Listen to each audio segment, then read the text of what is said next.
Hello drama lovers, welcome back to KC drama Telugu. మీకు చెప్పక్కర్లేదనుకుంటా, subscribe and like and share చేసేయండి. అలాగే ఇంకా డ్రామాలోకి అయితే వెళ్ళిపోదాం. నాకు కొంచెం కోల్డ్ అయింది, అది వాయిస్ బాగాలేకపోతే ఏమనుకోకండి. తర్వాత మన యాంగ్ ఇన్వెస్టిగేషన్ చేస్తూ వాడిని అయితే క్వశ్చన్ల మీద క్వశ్చన్లు అడుగుతూ ఉంటుంది. వాడెందుకని నాకు తెలీదు అంటూనే ఉంటాడు. అప్పుడు తన షర్ట్ మీద, నీ షర్ట్ మీద ఈ పౌడర్ ఏంటి అనేసి అడుగుతుంది. ఏంటో నాకు తెలీదు, అది ఎలా వచ్చిందో నాకు సంబంధం లేదు, పౌడర్కి దుమ్ము ధూళి అన్నాక పడకుండా ఉంటుందా అని అంటాడు. లేదు, ఇదొక రేరెడ్ పౌడర్ అనేసి మన యాంగ్ అయితే వాదిస్తుంది. లేదు, ఇది నాకు సంబంధం లేదు, మీరు నాకు అంటగట్టకండి ఈ కేసు అంటూ ఉంటాడు. దానికి మన యాంగ్ వండుకొని జిన్లిన్ అని పిలుస్తుంది. వాడు వండుకొని ఆ డ్రెస్ మీద ఉండాల్సిన కోట్ డ్రెస్ని అయితే చూపిస్తాడు. ఇది నీదే కదా అనేసి వాదిస్తుంది. ఇప్పటికైనా నిజం చెప్తావా లేదా అనేసి అంటుంది. అప్పుడు గవర్నర్ వండుకొని చాలా సీరియస్గా రియాక్ట్ అయ్యి వాడికైతే వాడు వెంటనే కొంచెం టార్చర్ పెట్టమని వాడి సైనికులకైతే చెప్తాడు. అంతే, ఆ సైనికులు అయితే వాడి ఏళ్ళనైతే బాగా టార్చర్ పెడతారు. వాడు దాన్ని భరించలేక ఆ నిజం ఒప్పుకుంటా అనేసి అంటాడు. ఆ అమ్మాయిని కిడ్నాప్ చేసింది నేనే, కానీ మిస్టేక్ అయి కిడ్నాప్ చేశాము. ఆ అమ్మాయిని ఎక్కడో వదిలేద్దాము అనుకున్నాము, డిస్కషన్ చేసుకున్నాము అతను నేను అలా వెళ్ళి ఇలా వచ్చేసరికంతా అతన్ని మాట్లాడిద్దామనే కాలికి అతని కళ్ళలోంచి రక్తం వచ్చేసింది. అలాగే బావిలో పడిపోయాడు. అంటే ఆ ఏడికే అతను చనిపోయాడు అనేసి అంటాడు. ఇంకా నేను భయపడి ఏం చేయలేక మళ్ళీ ఆ దారం పట్టుకొని ఎక్కి మళ్ళీ అదే ప్లేస్కి వెళ్ళి నా డ్రెస్ అంతా ఇవి మార్చేసి వచ్చేసాను అనేసి అంటాడు. అంతలోగా నన్ను సైనికులు పట్టుకున్నారు అనేసి అంటాడు. ఇదే జరిగింది, నాకు ఆ కేసుకి ఎటువంటి సంబంధం లేదు అనేసి అంటాడు. గవర్నర్ వండుకొని వాన్నైతే బంధించమని చెప్తారు. సైనికులు అయితే పట్టుకొని తీసుకెళ్తారు. మన యాంగ్ అయితే తన రూమ్కి అయితే వెళ్తుంది. అక్కడ షన్ను వండుకొని తనతో ఇలా చెప్తాడు. చాలా ఇన్వెస్టిగేషన్ చేస్తున్నావు, చాలా అలసిపోయి ఉంటావు అంటూ మాట్లాడుతూనే తన నోట్లో ఒక గోలీ అయితే వేస్తాడు. ఏం తినిపించావు నాకు అనేసి అంటుంది. ఏం బాధపడకు, ఇది నిద్ర మాతల్లే అనేసి అంటాడు. ఇప్పుడు నువ్వు నాకు నిద్ర మాతల్లి ఎందుకు ఇచ్చావు అనేసి మన యాంగ్ అయితే అడుగుతుంది. ఎందుకంటే ఈ కేసు వల్ల నీకైతే అస్సలు నిద్ర పట్టదు, అందుకే నిద్ర మాతల్లి ఇచ్చా అనేసి అంటాడు. అలా వాళ్ళు డిస్కషన్ చేస్తుండగా అక్కడికి జిన్లిన్ అయితే వస్తాడు. బాస్ గారు, మీకైతే ఒక లెటర్ అయితే వచ్చింది అనేసి అంటాడు. మన యాంగ్ వండుకొని కొంచెం ఎగ్జైటింగ్తో ఎవరు పంపించారు అంటూ తీసుకుంటుంది. దానికి షన్ను వండుకొని చీప్ షూ అనేసి అంటాడు. అంటే వాడి ఎక్స్ గర్ల్ ఫ్రెండ్ అనుకొని, ఓ ఇది నీకు సంబంధించిన లేటరా అనేసి అక్కడ పక్కన పెట్టేస్తుంది. నీ లవర్ నీకు రాసింది కదా, సరే ఏంటో చదువుకో అనేస్తుంది. పర్వాలేదు, నువ్వు చదువు, దాంతో ఏముంది, నా లవర్ ఏం కాదు అనేసి అంటాడు. నాకు అవసరం లేదు అనేసి అలిగిపోయి తన బెడ్ మీదకి అయితే నిద్రపోవడానికి వెళ్ళిపోతుంది. షన్ను ఎంత సర్ది చెప్దామని చూసినా తను వెళ్ళి నిద్ర పూడుస్తుంది. అలా కన్ను మూసుకుని వానిదైతే 2 మాటలు దొంగచాటుగా అయితే చూస్తుంది. వాడు ఎన్ని మాటలు సంజయ్ చెప్దామన్నా మన యాంగ్ అయితే వినిపించుకోదు. అలా ఫాస్ట్గానే నిద్ర పూడుస్తుంది. ఎందుకంటే స్లీపింగ్ టాబ్లెట్స్ ఇచ్చాడు కాబట్టి అలా ఫాస్ట్గా నిద్ర పూడుస్తుంది. సరే ఇంకేం చేసేది లేక షన్ను వండుకొని తనకి దుప్పటి కప్పి అక్కడి నుంచి అయితే వచ్చేస్తాడు. మరుసటి రోజు తను ఒక కలగంటూ ఉంటుంది. అక్కడ ఆ కేస్ ప్రాబ్లమ్స్ అన్నీ ప్రతి ఒక్క గోస్ట్ లాగానే కనపడుతూ ఉంటుంది. అలా చాలా భయపడి ఉలిక్కి పడైతే లేస్తుంది. అలా నిద్ర లేవడంతో పక్కన ఒక పావురం ఉంటుంది. పావురాన్ని అయితే సడన్గా చూస్తుంది. అలా చూడడంతో ఆ పావురం చూసి భయపడి పక్కనున్న స్తంభానికైతే, మంచం స్తంభానికైతే తలకి కొట్టుకుంటుంది. ఏంటి ఇది పొద్దున్నే గాయం చేసుకున్నా అనేసి అనుకుంటా ఆ పావురాన్ని అయితే చూస్తుంది. ఎక్కడి నుంచి వచ్చింది ఈ పావురం అనుకుంటూ చూస్తూ ఉంటుంది. అంటే ఈ పావురం ద్వారా మనము సందేశాలు పంపించుకోవచ్చు సీక్రెట్గా. అంటే ఈ రాజమాత ఇచ్చిన లేఖలో ఈ సందేశం కూడా ఉంటుందన్నమాట. అది గుర్తు తెచ్చుకుంటుంది. అక్కడికి ఆ బుడ్డోడైతే వస్తాడు. అక్క అక్క అనుకుంటా. పావురం ఇటువైపు ఒకటి వచ్చింది కదా, దాన్ని బంధిద్దామని పంజరం అయితే తీసుకొచ్చా అనేసి అంటాడు.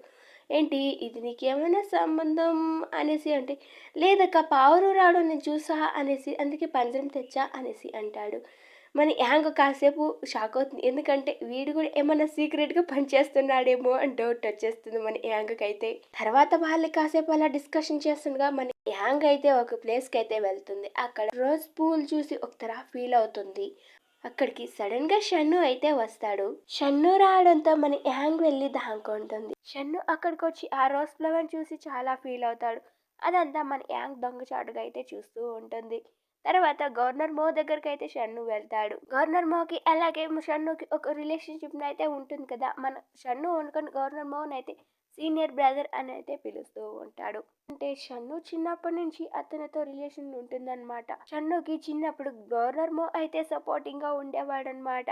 అప్పుడు షన్ను ఫ్యామిలీని వదిలేయమని కూడా గవర్నర్ మో కూడా చాలా సేపు అయితే వేడుకున్నాడు. అలా వాళ్ళిద్దరు పాస్ట్ని అయితే గుర్తు తెచ్చుకుంటూ చాలా అంటే చాలా బాధపడతారు. ఆ ఫోటోలో ఉన్న అమ్మాయిని అయితే చెప్పి బాధపడుకుంటూ ఉంటారు. చుంచు చిన్నప్పుడు తను చేసిన అల్లరి అలాగే చదువుకున్న ప్లేసెస్ అంతా గుర్తు తెచ్చుకుంటూ ఉంటారు. అప్పుడే మరి యాంగ్ కూడా అనుకుంటుంది, అంటే షన్ను పెట్టుకున్న గిఫ్ట్ నేను ఇచ్చిన గిఫ్టే అన్నమాట అనేసి అనుకుంటూ ఉంటుంది. అంటే అప్పుడే గుర్తు తెచ్చుకుంటుంది, తనని నేను మర్చిపోలేదనుకుంటూ గుర్తు తెచ్చుకుంటుంది. చిన్నప్పుడు తన క్లాస్మేటే అనమాట ఆ పాప. చిన్నప్పుడు వాళ్ళ క్లాస్ రూమ్లో అల్లులు నేర్పించే వాళ్ళు అనమాట. వాళ్ళు ఒక టిడ్డీ బ్యాంక్నైతే వాళ్ళు ఒక టిడ్డీ పిగ్గినైతే అల్లుతారనమాట. మన యాంగ్ అయితే చాలా అందంగా అల్లుతుంది. ఆ అమ్మాయి అనుకుని, నువ్వు చాలా బాగా అల్లావు, నాకు సరిగా అల్లడం రాలేదు, ప్లీజ్ షన్ను బర్త్డే ఉంది, నేను గిఫ్ట్గా ఇవ్వాలనుకుంటున్నా, నీది నాకు ఇవ్వవా అనేసి అడుగుతుంది. సరే పర్వాలేదు తీసుకో అనేసి మన యాంగ్ అయితే తన అల్లిన పిగ్ అయితే ఇచ్చేస్తుంది. తన సొంగ అల్లిన పిగ్ అయితే యాంగ్ అయితే ఇచ్చేసి వెళ్తుంది. అదంతా గుర్తు తెచ్చుకుంటుంది. అంటే నేను ఇచ్చిన పెగ్గు తను గిఫ్ట్గా ఇచ్చిన షన్ను దగ్గర ఇప్పటిదాకా జ్ఞాపకంగా పెట్టుకున్నాడనమాట అనేసి అనుకుంటుంది. బయట శబ్దం రావడంతో షన్ను అయితే బయటకైతే వస్తాడు. అక్కడ ఏమీ ఉండదు, పిల్లి తప్ప. తర్వాత మన యాంగ్ అయితే అక్కడి నుంచి అయితే వెళ్ళిపోతుంది. తను వెళ్ళి వంట చేస్తూ దాని గురించి ఆలోచిస్తూ ఉంటుంది. అయితే వాళ్ళిద్దరి మధ్యన ఉన్న రిలేషన్ ఏంటో తెలియట్లేదే అనేసి అంటూ ఆలోచిస్తూ ఉంటుంది. కరెక్ట్గా అదే సమయానికి ఆ బుడ్డోడు జిన్లీని అయితే గొడవ పడుతూ వస్తారు, వాదించుకుంటూ వస్తారు. అంటే మా బాసే గొప్ప, మా సిస్టరే గొప్ప అనుకుంటూ వాదించుకుంటూ ఉంటారు. మరి యాంక్ అయితే చాలా తలకాయ నొప్పి అయిపోతుంది. సైలెంట్గా ఉండమని ఒక పారైతే చెప్తుంది. వాళ్ళు వినిపించుకోరు. మళ్ళీ వాదించుకుంటూ మన యాంగ్ దగ్గరికి అయితే వస్తారు. అలా వాదించుకుంటూ మన యాంగ్ని అయితే విసిగిస్తారు. అంతే, ఇద్దరు ముందు బయటకు నడవండి అనేసి ఇద్దరిని అయితే బయటకు గెంటేస్తుంది. తర్వాత అక్కడికి సడన్గా అపెన్ అయితే వస్తాడు. మనం బాడీ ఇన్వెస్టిగేషన్ అయితే చేద్దాం, వస్తావా అనేసి అంటాడు. సరే అంటుంది. ఆ బుడ్డోడైతే అక్క ఉండు, నీ కిట్ అయితే తెస్తాననేసి ఇన్వెస్టిగేషన్ చేసే వస్తువులంతా ఆ కిట్టిగా ఉంటుందన్నమాట. అదైతే ఆ బుడ్డోడు తెచ్చిస్తాడు. తర్వాత వాళ్ళిద్దరైతే వెళ్ళిపోతారు. మన జిన్లీని వాదిస్తూ ఉంటాడు. టకీమని వాదించకుండా ఆపేస్తాడు. వాడికి డౌట్ అయితే వస్తుంది. వామ్మో, ఇంత పెద్ద విషయాన్ని ఎలా మర్చిపోయానంటూ వెంటనే వెళ్ళిపోతాడు. ఏమైంది, వీడికి ఏమైనా గాలిగిలు దూరిందా ఇలా ప్రవర్తిస్తున్నాడు అనేసి ఆ బుడ్డోడైతే అనుకుంటాడు. తర్వాత అపెన్ అలాగే మన యాంగ్ అయితే ఆ డెడ్ బాడీని అయితే ఇన్వెస్టిగేషన్ చేస్తూ ఉంటారు. బాగా చెకప్ చేస్తూ ఉంటారు.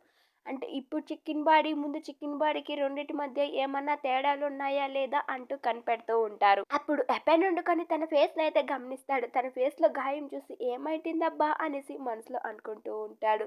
తర్వాత వాళ్ళు అలా ఇన్వెస్టిగేషన్ చేస్తుండగా మన యాంగ్ వండుకొని బ్యాక్ పెయిన్తో చాలా బాధపడుతూ ఉంటుంది. ఏమైంది, నీకేమన్నా రెస్ట్ కావాలంటే వెళ్ళి తీసుకో అనేసి అంటాడు. పర్వాలేదులే, లాస్ట్ నైట్ సరిగా నిద్ర లేదు అనేసి అంటుంది. ఏంటి, రాత్రి నిద్ర లేదా, కొంపదీసి మీరిద్దరేమైనా అనేసి అంటాడు. ఏం మాట్లాడుతుండావు అనేసి మన యాంగ్ అయితే అంటుంది.